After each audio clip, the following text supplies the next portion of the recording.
తిరుమల లడ్డూ ప్రసాదంలో వాడిన నెయ్యి కల్తీ జరిగిందన్న ఆరోపణలపై తెలంగాణ ప్రభుత్వం అలర్ట్ అయింది.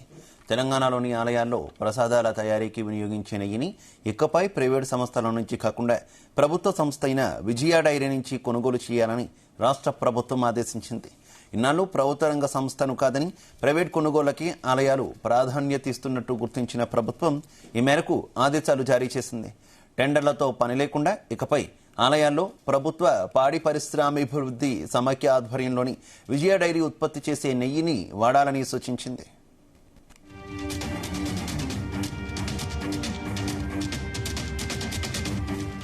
రాష్ట్రంలో ఏటా ₹1 కోటి పైగా ఆదాయం ఉన్నటువంటి దేవాలయాలు 12 ఉండగా 50 లక్షల రూపాయల నుంచి ₹1 కోటి వరకు ఆదాయం వస్తున్న ఆలయాలు 24 ఉన్నాయి.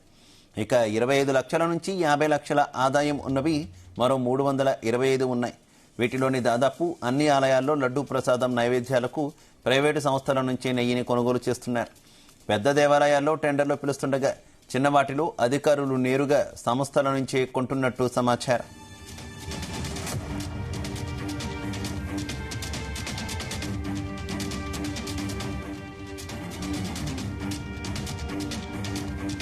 ఇక తిరుమల లడ్డూ వివాదం నేపథ్యంలో విజయ డైరీ ఉన్నతాధికారులు రాష్ట్ర పశుసంవర్ధక శాఖ పరిస్థితిని వివరించారు. విజయ నెయ్యిని దేవాలయాలు వినియోగించకపోవడాన్ని రాష్ట్ర ప్రభుత్వం దృష్టికి తీసుకువెళ్లారు. దేవాదాయ శాఖ ఆరా తీయగా రాష్ట్రంలోని దేవాలయాల్లో ఒక్కటి కూడా విజయ డైరీ నెయ్యిని కొనుగోలు చేయడం లేదని తేలింది. కొన్ని దేవాలయాలు జిల్లా డైరీల పేరిట ప్రైవేటు సంస్థల నుంచి తీసుకుంటున్నట్టు గుర్తించారు. కొన్ని చోట్ల అక్రమాలు కూడా చోటు చేసుకుంటున్నట్టు ప్రభుత్వ పరిశీలనలో తేలింది. ఈ విషయాన్ని తీవ్రంగా పరిగణించిన ప్రభుత్వం రాష్ట్ర వ్యాప్తంగా అన్ని దేవాలయాల్లో విజయ డైరీ ద్వారానే నెయ్యి కొనుగోలు చేయాలని ఆదేశాలు జారీ చేసింది.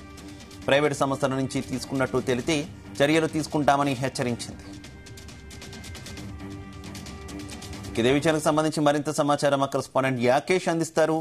యాకేష్, శివ, తెలంగాణ దేవాలయాల్లో అన్ని దేవాలయాల్లో కూడా విజయ డైరీ నుంచి నెయ్యిని కొనుగోలు చేయాలని రాష్ట్ర ప్రభుత్వం కీలక ఆదేశాలు ఇచ్చింది. సీఎం రేవంత్ రెడ్డి కూడా ఇందుకు సంబంధించి ఉత్తర్వులు జారీ చేశారు. అయితే తిరుమల లడ్డు నెయ్యి కల్తీ వివాదంలో ప్రభుత్వం ఈ నిర్ణయం తీసుకున్నట్లు తెలుస్తా ఉంది. ఎందుకంటే అన్ని దేవాలయాలు కూడా రాష్ట్రంలో ఉన్నటువంటి దేవాలయాలన్నీ కూడా ఇతర ప్రైవేటు సంస్థల నుంచి నెయ్యిని కొనుగోలు చేస్తున్నారు. దీంతో కల్తీ జరిగే అవకాశం ఉన్నటువంటి నేపథ్యంలో విజయ డైరీ అయితే ప్రభుత్వ రంగ సంస్థ, అందుకనే ఆ సంస్థ నుంచి నెయ్యిని కొనుగోలు చేయాలని ప్రభుత్వం ఉత్తర్వులు ఇచ్చింది, ఆదేశాలు కూడా ఇచ్చినటువంటి పరిస్థితి.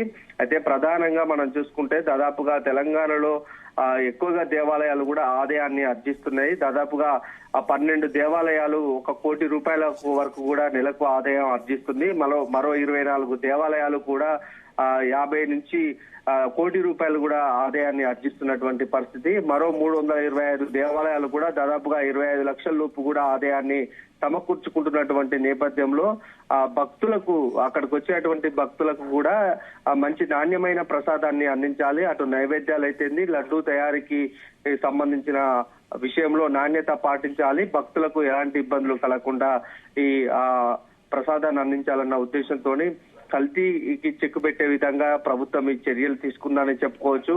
ఎక్కువగా కూడా ఈ అన్ని దేవాలయాలు కూడా దాదాపుగా అటు ప్రైవేటు సంస్థల నుంచే నెయ్యిని కొనుగోలు చేస్తున్నాయి. దీంతో కొంత అక్రమాలు జరిగే అవకాశం ఉన్నట్లు ప్రభుత్వం భావించింది.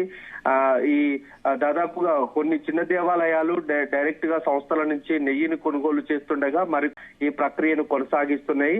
అయితే వీటన్నిటికీ చెక్ పెట్టే విధంగా విజయ డైరీ నుంచే నెయ్యిని వాడాలని అయితే ప్రభుత్వం చెప్పింది. ప్రధానంగా మరోపక్క విజయ డైరీ కూడా దాదాపుగా నష్టాల్లో ఉంటున్నటువంటి పరిస్థితి ఉంది. అందుకనే విజయ డైరీకి సంబంధించినటువంటి నిర్వాహకులు ప్రభుత్వ రంగకు సంబంధించింది కనుక ఈ దేవాలయాల నెయ్యి కొనుగోలు అంశాన్ని కూడా ప్రభుత్వం దృష్టికి తీసుకెళ్లింది. మొత్తం సీఎం కు ఈ అన్ని అంశాలను వివరించినటువంటి నేపథ్యంలో సీఎం ఈ నిర్ణయం తీసుకున్నారని చెప్పుకోవచ్చు. అయితే ప్రభుత్వ రంగ సంస్థ అయినటువంటి విజయ డైరీని అభివృద్ధి పదంలోకి తీసుకురావాలి, ఇప్పటికే నష్టాల్లో ఉన్నటువంటి సంస్థను లాభాల్లోకి తీసుకురావాలన్నట్లు కూడా ప్రభుత్వం భావిస్తుంది. అయితే ఇప్పటికి రైతులు పెద్ద ఎత్తున కూడా తెలంగాణ వ్యాప్తంగా కూడా విజయ డైరీకి పాలను విక్రయిస్తున్నారు.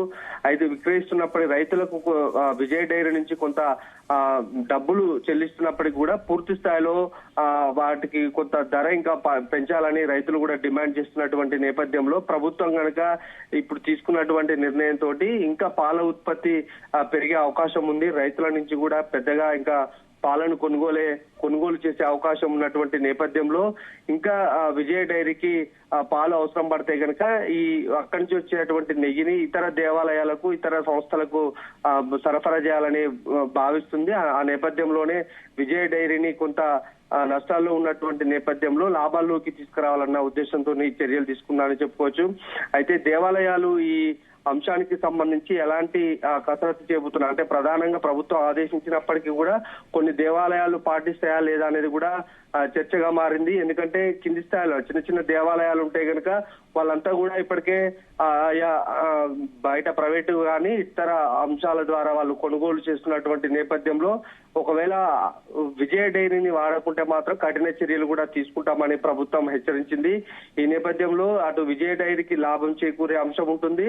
మరోపక్క భక్తులకు కూడా నాణ్యమైనటువంటి నెయ్యిని అందించడం వల్ల అటు ప్రసాదాలు లడ్డూల్లో కూడా భక్తులకు కొంత క్వాలిటీని అందించే అవకాశం కూడా కనిపిస్తుందని చెప్పుకోవచ్చు.